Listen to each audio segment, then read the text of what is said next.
Oh, no, I'm sorry too. I didn't mean to tell you such a depressing story. What should we do? There's a little more to the story. Do you want to hear the rest of it?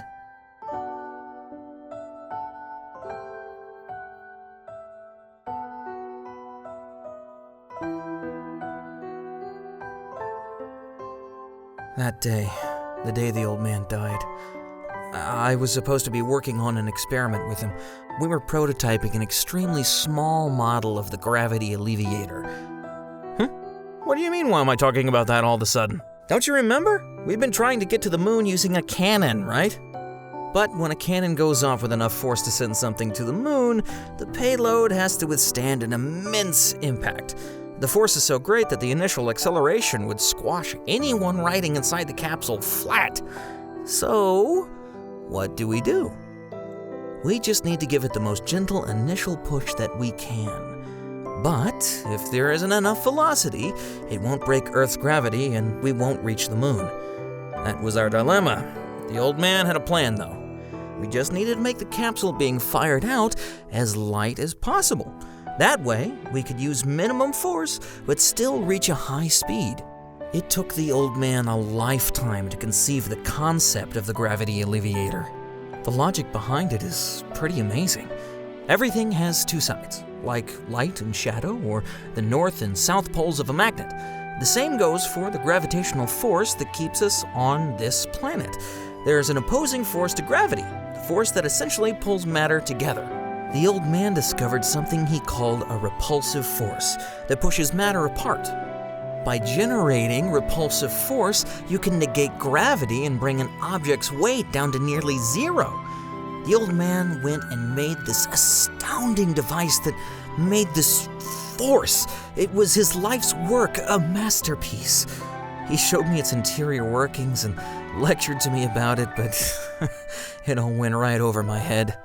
All I knew was that this was an amazing achievement in technology. When he told me that he wanted me to join him in an experiment to actually test this device, I got chills. The experiment would only involve lifting a tiny little rock, since the device required a huge amount of power. Hey, it might not be coming across that way, but this was probably the biggest scientific breakthrough of the century. I was so excited that I couldn't sleep the night before. We didn't know what was going to happen, so we decided to do it someplace far away from the village. But the old man never showed up. I remember thinking, that old geezer, he's always on my case about being on time, as I headed back to the village. That's when I saw the British airship flying through the air above the trees. I had a bad feeling about it.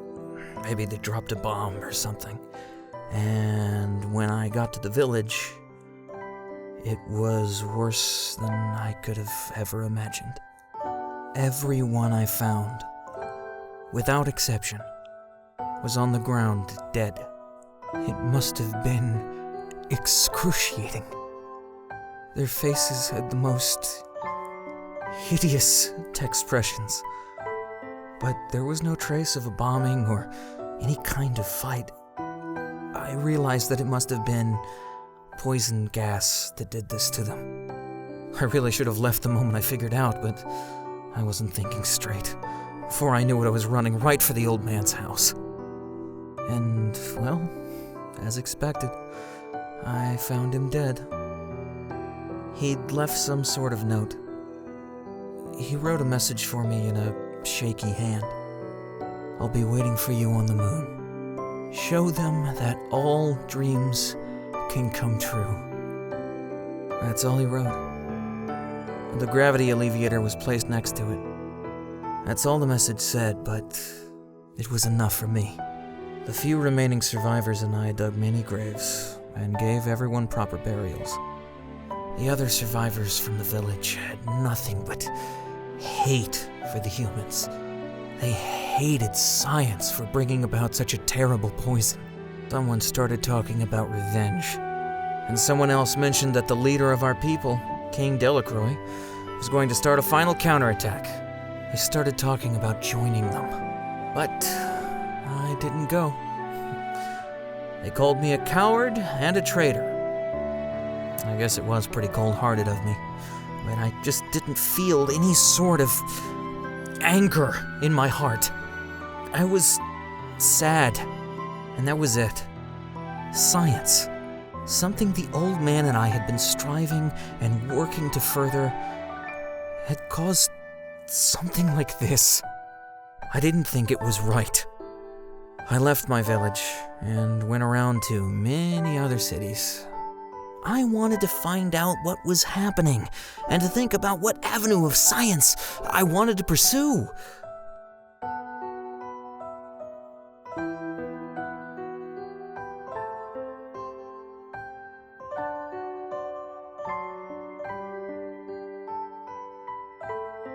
That's why I swore to myself. Science isn't meant for war. Science needs to be full of people's hopes and dreams and light. That's why I'm going to carry out the old man's will and show everyone that I can go to the moon.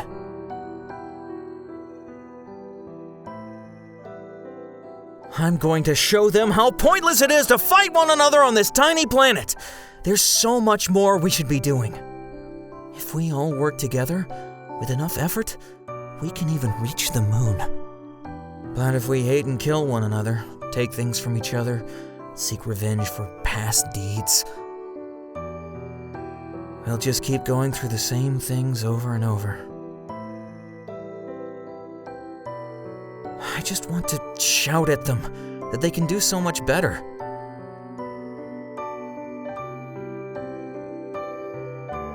There are so many more interesting, amazing, worthwhile things. I want to go to the moon so I can convey that.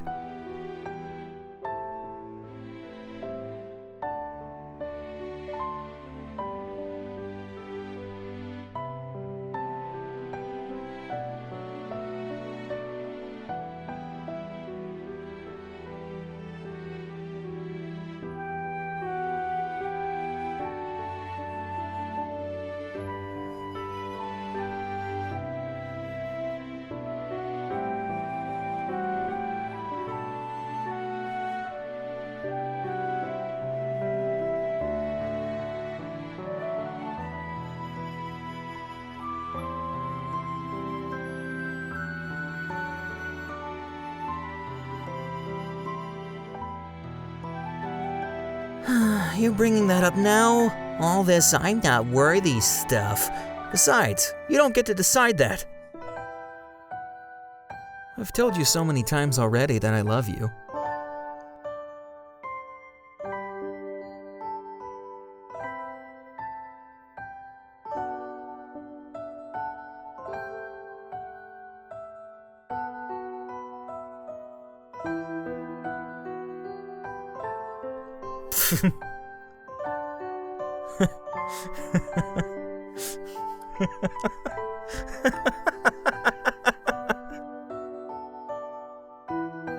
I mean, it's just... so sorry. Hold on.